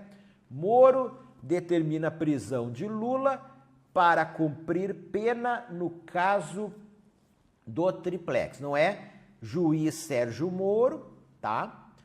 Juiz federal Sérgio Moro determinou, tá? No dia 5 de abril, a prisão do ex-presidente Lula, Luiz Inácio Lula da Silva, condenado em 2 instâncias na justiça. Na primeira instância, pelo próprio juiz Sérgio Moro, e na segunda instância, né, pela 8ª turma do Tribunal Regional Federal da 4ª Região, TRF4. Galera, essa condenação e a prisão do Lula, para vocês ficarem atentos, né?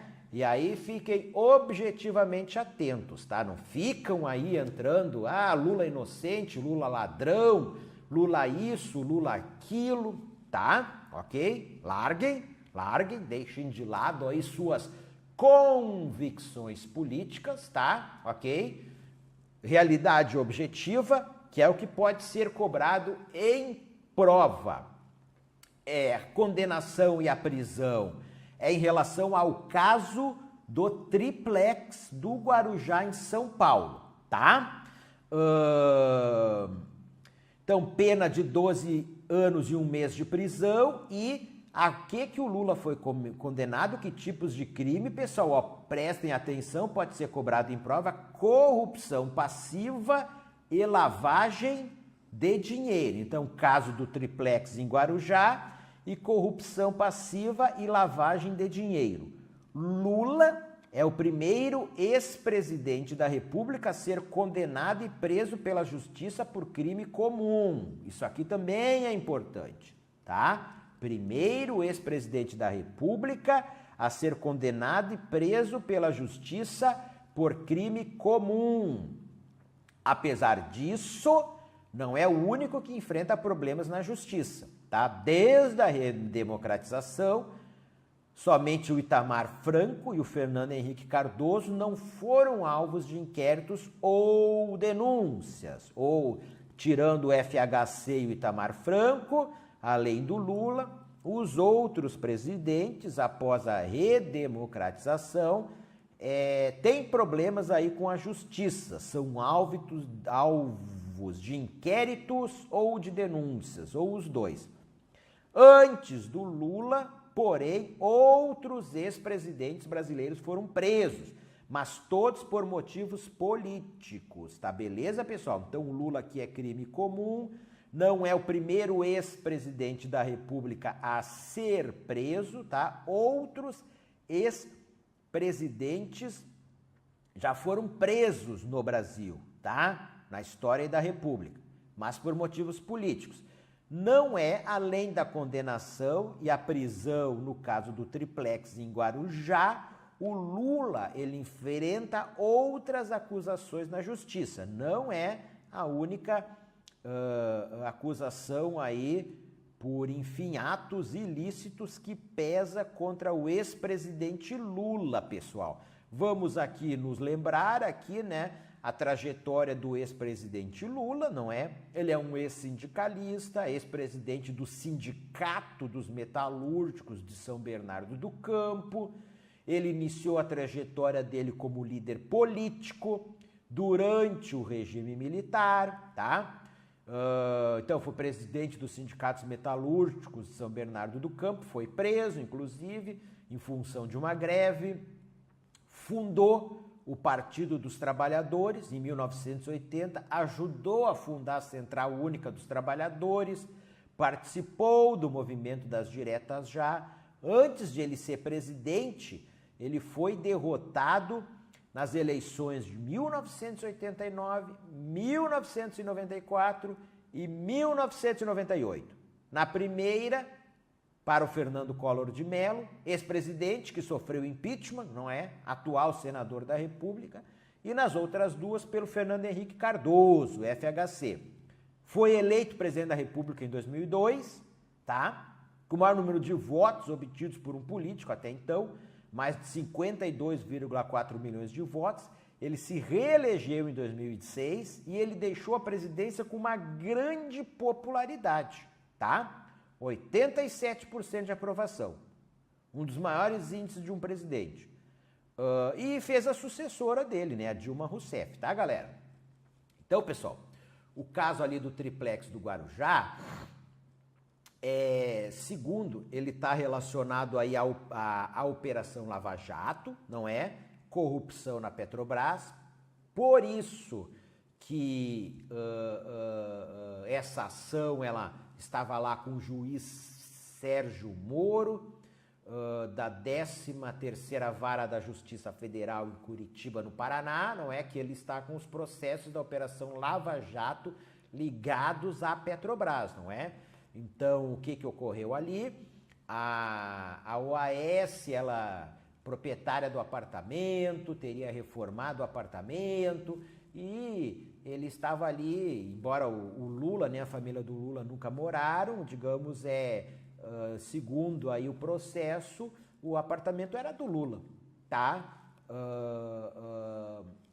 Enfim, em troca aí enfim, era do Lula, era propina, era corrupção em troca de favorecimento da OAS com contratos com a Petrobras, tá? Beleza, galera? Então é isso aí. Caso do triplex do Guarujá, e as condenações são por corrupção passiva e lavagem de dinheiro. Prédio de Carmen Lúcia, em Belo Horizonte, é pichado com tinta vermelha. Onda de intolerância no Brasil, né? Vivemos tempos de exacerbação de extremos na política, né? Tanto da extrema-direita como da extrema-esquerda, não é, pessoal? Já falei para vocês em aula anterior que, inclusive, a caravana do ex-presidente Lula foi alvo de tiros, né? Lá no Paraná, não é? Uma das caravanas que o ex-presidente Lula fazia isso no mês de março. E atos de violência... Aliás, aquela caravana que o Lula fez na região sul, ela foi objeto, assim, de protestos por todos os lugares que passou e, em alguns deles, de atos de violência, não é? E vivemos num regime democrático, guardem isso, pessoal, principalmente se você for fazer alguma prova discursiva, vivemos no regime democrático. E não se justifica em nenhuma situação por desavenças, por divergências políticas, por não gostar de uma atitude que foi tomada por um poder constituído ou por uma autoridade constituída, atos de violência. Atos de violência, sair quebrando, aqui no caso, pichar o prédio que a Carmen Lúcia morava em Belo Horizonte com tinta vermelha, tá? Não se justifica, não é? A democracia tem poderes, tá? Que devem ser harmônicos e independentes entre si, devem funcionar regularmente, ok? Poder executivo, legislativo e poder judiciário, pessoal. Beleza? Seguimos aqui. Então, aqui, prédio da Carmen Lúcia, em Belo Horizonte, é pichado com tinta vermelha. Então, ele foi pichado, a ministra não estava no local no momento do ataque. Segundo relatos de vizinhos, 4 ônibus teriam parado no local e pessoas mascaradas desceram dos veículos e jogaram a tinta no edifício.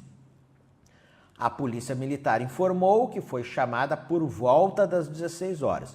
Quando chegaram ao local, os policiais não encontraram mais ninguém envolvido na ocorrência. Então aqui a assessoria do STF confirmou que a ministra tem um apartamento no prédio e que ela fica no imóvel a cada 20 dias quando vem a Belo Horizonte. E a Carmen Lúcia não se manifestou segundo o Supremo, pessoal. Em uma rede social, o Movimento dos Trabalhadores Rurais Sem Terra e o Levante Popular da Juventude, eles assumiram a autoria do ataque. Tá? Depois o MST, ele disse que ele participou do protesto. Ele participou do protesto, mas que ele não, enfim, membros seus não fizeram esse ataque aí, não jogaram tinta vermelha no prédio, não é? Mas aqui teve uma manifestação do MST, o MST declarou no post que assistimos essa semana que o Supremo é tão golpista quanto Temer, referindo-se ao julgamento do pedido de habeas corpus, impetrado pela defesa do ex-presidente Lula, tá? E a Corte Suprema, ela votou esse pedido de habeas corpus preventivo, tá? Impetrado pela defesa do ex-presidente Lula, tá? E por 6-5, digamos, não foi aceito, não é? Foi 6-5 contra Lula. E estava 5-5 e a presidente, que é quem tem o voto de Minerva, de desempate, ela deu o último voto, galera. Roraima entra com ação no Supremo Tribunal Federal para pedir o fechamento da fronteira com a Venezuela. O governo de Roraima entrou com uma ação no Supremo Tribunal Federal, pedindo para a União, o que ela está pedindo, o governo de Roraima, a União, fechar temporariamente a fronteira com a Venezuela, tá? A governadora do estado, Sueli Campos, disse que Roraima não está conseguindo lidar com a grande quantidade de imigrantes venezuelanos que chega ao estado, tá? Sueli Campos afirmou que não concorda com a tal política da União com relação à entrada de venezuelanos. Ela disse que por dia chegam ao estado de 500 a 700 imigrantes da Venezuela, tá? Além do fechamento temporário da fronteira, a governadora Sueli Campos, ela disse que Roraima também pediu no STF mais verbas da União para lidar com os imigrantes.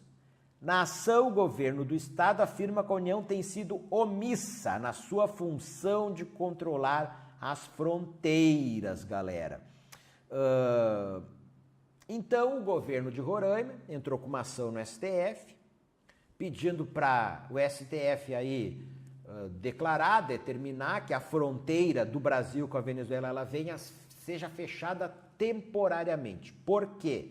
Roraima, estado menos populoso do Brasil, pouco mais de 500 mil habitantes, capital, Boa Vista, pouco mais de 300 mil habitantes, segundo a governadora, entram em Roraima ali por Pacaraima, de 500 a 700 venezuelanos por dia, isso dá, né, galera?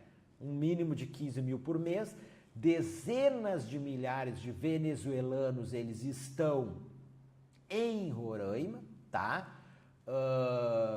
Que vieram para o Brasil fugindo da grave crise política, econômica e social que enfrenta a Venezuela, né, com escassez de produtos básicos, gêneros de primeira necessidade, alimentos de primeira necessidade. Então, os venezuelanos centenas de milhares têm migrado para outros países, entre eles o Brasil.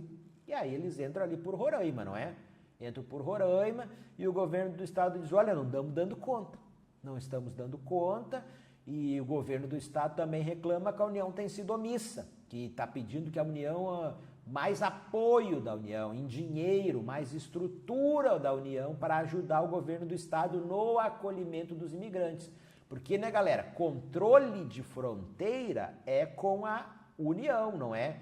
E quem, digamos, tem a competência para conceder refúgio, quem aí trata das questões migratórias no Brasil é a União.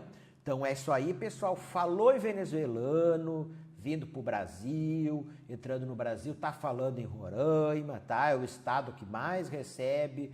Claro que tem venezuelanos no Amazonas, em outros estados. O governo federal anunciou, algum tempo atrás, uma política aí de interiorização dos venezuelanos, aqueles que quisessem ir para outros estados para recomeçarem as suas vidas, os que quisessem voluntariamente, sem serem obrigados.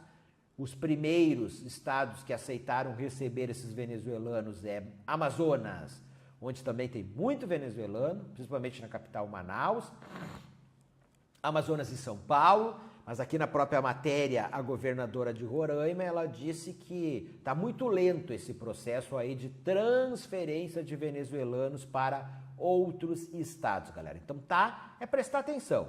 O examinador, ele pode pegar outra notícia, pode falar em campanha de vacinação, em sarampo, em enfermidades, em violência, mas presta atenção, qual é que é o contexto? É Venezuela, é imigrante venezuelano, é Roraima, relacionado à crise econômica, política, social que enfrenta a Venezuela, tá? Prestar atenção em relação a isso. CBG, Confederação Brasileira de Ginástica, fala em providências urgentes contra abusos sexuais na ginástica artística. Galera, denúncias veiculadas no programa do Fantástico, da TV Globo, contra o ex-treinador da seleção masculina, Fernando de Carvalho Lopes, acusado por pelo menos 42 ginastas ou ex-ginastas de ter cometido abusos sexuais enquanto trabalhava como técnico do MESC, Movimento de Expansão Social Católica de São Bernardo do Campo. De acordo com a reportagem do claro, né, galera? O advogado aqui do acusado reforçou que o seu cliente afirma ser inocente, tá? Tô passando isso aqui, mas sempre tem o contraponto, tá? Mas de acordo com a reportagem do Fantástico, mais de 80 pessoas foram ouvidas. Destas, então, é uma investigação, tá? Que tá tendo. Destas, 42 alegaram ter sido vítimas de algum tipo de abuso físico, moral ou sexual, tá? Pelo treinador, o Fernando, que ele fez carreira no MESC e ele integrou durante 2 anos a comissão técnica da seleção. Os relatos apontam para um comportamento padrão do treinador. Ele se aproveitava das instruções durante a execução dos exercícios para apalpar nádegas e genitais dos atletas. Também os abordava enquanto tomavam banho no vestiário ou estavam na sauna, galera. Então, em nota à imprensa, a Confederação Brasileira de Ginástica, ela diz que trabalha numa parceria com o Ministério do Trabalho e que ela promete tomar providências urgentes para apurar casos de abusos sexuais na modalidade. Aí segue aqui a notícia, aí também fala do treinador Marcos Gotto, né, da seleção brasileira aí de ginástica, que ele teria as denúncias, que ele sabia do que ocorreu, ou sabe do ocorrido, e que ele, enfim, passou a mão por cima, que ele não fez nada, não tomou providências. Bem, galera, o fato aqui é que atletas e ex-atletas da ginástica denunciaram o ex-treinador da seleção masculina, tá? Que tá como treinador, já não está mais, agora treinador do MESC em São Bernardo do Campo, mas ele foi denunciado de ter cometido abusos sexuais, enquanto ele era treinador do MESC, mas foi ex-treinador da Seleção Brasileira de Ginástica. Tem outros casos vindo, o Diego Hipólito, que é um ginasta brasileiro famoso, medalhista olímpico, ele deu uma entrevista falando, não relacionado a esse treinador, tá? Mas aí contando, inclusive, que sofreu bullying, sofreu abuso sexual. Ele relata esse episódio, ele disse de atletas de ginástica mais velho, diz que isso ocorre na ginástica. E aí qual é que é o problema, pessoal? Essa galera aí começa lá como criança na ginástica, né? Então lá, enfim, 7 anos de idade, 8 anos, 9 anos, 10 anos, essa galera começa muito cedo na ginástica, não é? Eles, quando vão ganhar medalha lá, tem atleta da ginástica que ganha medalha lá como adolescente, não é? Então, até estão menores de idade, até sob proteção do ECA, do Estatuto da Criança e Adolescente, tá? Mas pessoal, o fato aí que vocês têm que gravar, guardar, prestar atenção é isso, é essa denúncia aí de assédio sexual contra aí um ex-treinador da Seleção Brasileira de Ginástica, tá bom? Isso aí, pessoal, seguimos aqui. Governo confirma 22 mortes durante tentativa de fuga em presídios no Pará. Mais uma tragédia, não é, galera? Aconteceu no Pará, que aqui é o governo do estado do Pará. De acordo com a notícia, teve uma tentativa de fuga de presos do Centro de Recuperação Penitenciária do Pará, CRPP-3, no Complexo Prisional Santa Isabel, região metropolitana de Belém. Então, a Superintendência do Sistema Penitenciário do Estado, ela informou que são, 22 mortes, não é? Mas aí, o que diz aqui? Que um grupo armado, ele invadiu o complexo penitenciário para tentar resgatar um grupo de detentos, tá? E agentes do batalhão penitenciário. Então, aí nessa invasão, eles teriam, enfim, tudo que ocorreu ali teriam ocorrido essas mortes aí, não é? E a notícia também fala em tentativa de fuga, não é? Que mais? Então, os mortos, eles são, deixa eu olhar aqui, ó. Eles são detentos, eles eram detentos, tá, pessoal? Mas assim, ó, o que vocês têm que gravar? Aconteceu no Pará, 22 mortes, aqui fala em tentativa de fuga em presídio. Na verdade, que a primeira matéria que veio, eu sempre procuro pegar a última, a mais atual, porque ela sempre dá síntese das outras. A primeira matéria veio falando que foi uma invasão, uma tentativa de invasão, e que essa invasão era para libertar detentos, tá? E que aí morreram essas pessoas aí. Depois veio uma outra matéria dizendo que não, que foi na tentativa de fuga, tá? Então nós temos aí mais de uma matéria aí com mais de uma versão sobre o fato, tá beleza? Mas o que tem que prestar atenção é isso, aonde aconteceu, tá? Foi no Pará, lá no presídio ali na região metropolitana de Belém, galera, certo? Pessoal, seguimos aqui. Procuradoria-Geral da República denuncia Jair Bolsonaro por racismo. Aí vocês vão perguntar, mas professor, o que tem a ver com isso? Até eu tô achando que tá calmo aqui. Falei da prisão e parabéns para vocês por não estarem dispersando e só prestando atenção na aula.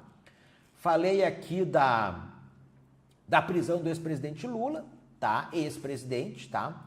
E até as últimas pesquisas eleitorais em primeiro lugar, nas pesquisas de opinião para presidente da República, agora PGR denuncia Jair Bolsonaro por racismo. Tem tanto deputado que é denunciado aí pela Procuradoria-Geral da República, senador também por corrupção e outras coisas, mas o fato aqui, galera, que nós temos que começar a prestar atenção nos candidatos a presidente da República, não é? Vamos ter eleições presidenciais esse ano, não é? Próximas semanas os candidatos vão estar definidos pelos partidos oficializados, não é? E um dos candidatos é o deputado federal Jair Bolsonaro, que de acordo com as pesquisas de opinião ele vinha em segundo lugar. Em primeiro lugar aí o Lula, em segundo lugar o Bolsonaro, também dependia da pesquisa, não é? Mas ele está bem colocado pelas pesquisas. Pelas pesquisas, fosse hoje, ele iria para o segundo turno na eleição presidencial, tá? Então, por essa projeção que o deputado ganhou, candidato a presidente, então a gente tem que prestar atenção aí no que ocorre, né? Quais as notícias em relação ao deputado, como estávamos prestando atenção em relação ao ex-presidente Lula, não é? Então o fato é isso, temos que começar a acompanhar as notícias sobre os candidatos a presidente, os presidenciáveis melhores colocados nas pesquisas. E aí a Procuradoria-Geral da República, ela denunciou o Jair Bolsonaro por racismo, pelo crime de racismo. A denúncia menciona discurso do parlamentar no Rio de Janeiro, em que ofendeu quilombolas, tá? O parlamentar já foi condenado em ação de danos morais. Em 3 de abril, o deputado fez uma palestra no Clube Hebraica, no Rio de Janeiro, na qual, segundo a Procuradoria, ele ofendeu e depreciou a população negra e os indivíduos pertencentes às comunidades quilombolas, bem como incitou a discriminação contra esses povos. Na ocasião, o deputado afirmou que visitou uma comunidade quilombola e o afrodescendente mais leve lá pesava 7 arrobas. Ainda citando a visita, disse também, não fazem nada. Eu acho que nem para procriador servem mais. A Procuradoria-Geral afirmou que Bolsonaro tratou com total menoscabo os integrantes de comunidades quilombolas.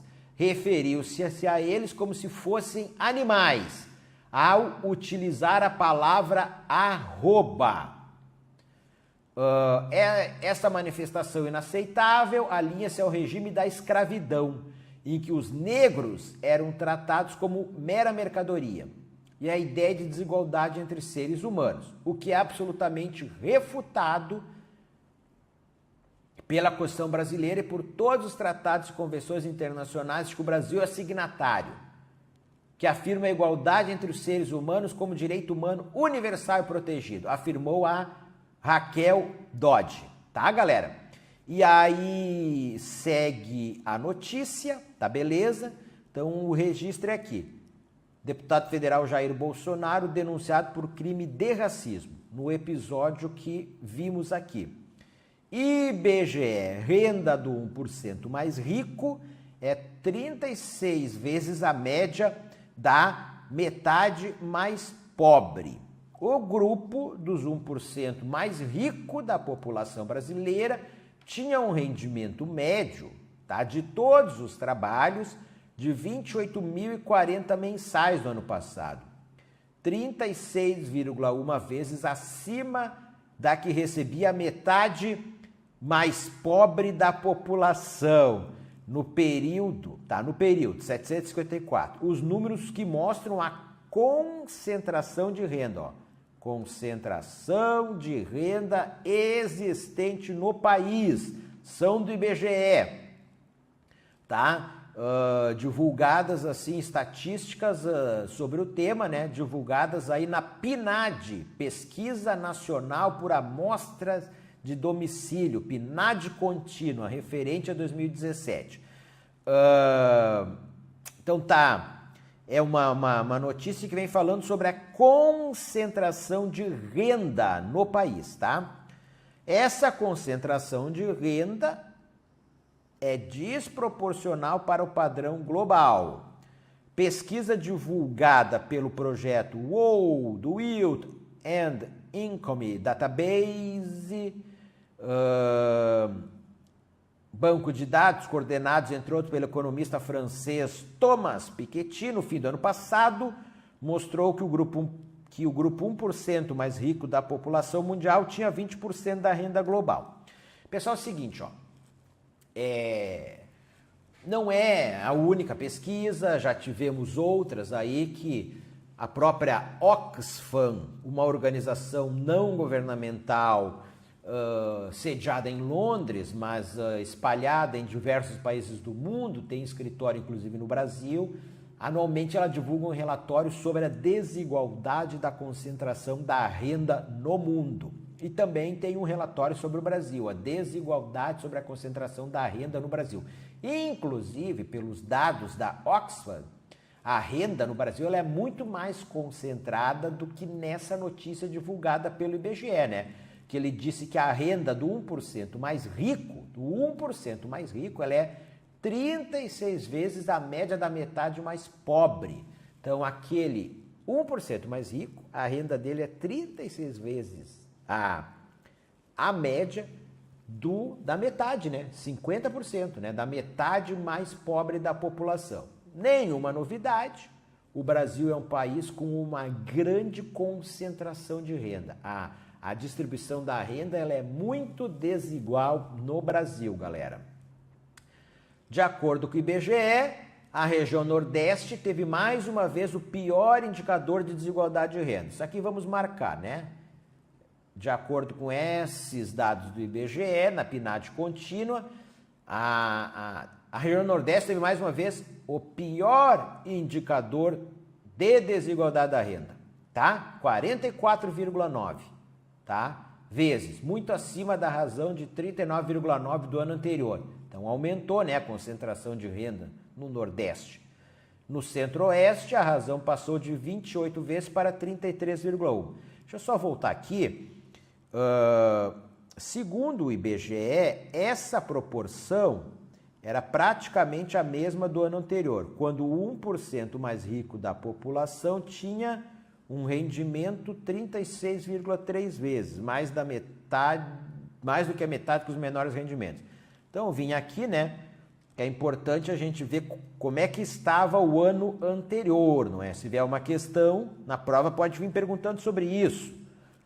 E aí aqui está dizendo que no Nordeste aumentou, no Centro-Oeste aumentou, tá? O IBGE também divulgou a concentração de rendimento considerando a renda de todas as fontes, o que inclui o rendimento do trabalho, aposentadoria, pensão, aluguéis, programas de transferência, etc. Nesse caso, o grupo dos 10% mais ricos concentrava 43,3% da massa de renda. Já o grupo dos 10% mais pobres ficava com apenas 0,7% da massa total. Mais um dado mostrando a grande concentração da renda no país, pessoal, tá? Dona Ivone Lara morre aos 97 anos no Rio de Janeiro, pessoal. O samba perdeu uma de suas mais importantes vozes, Dona Ivone Lara, tá? Morreu quase centenária, com 97 anos. Teve grande parte da sua vida ligada ao Império Serrano, tá?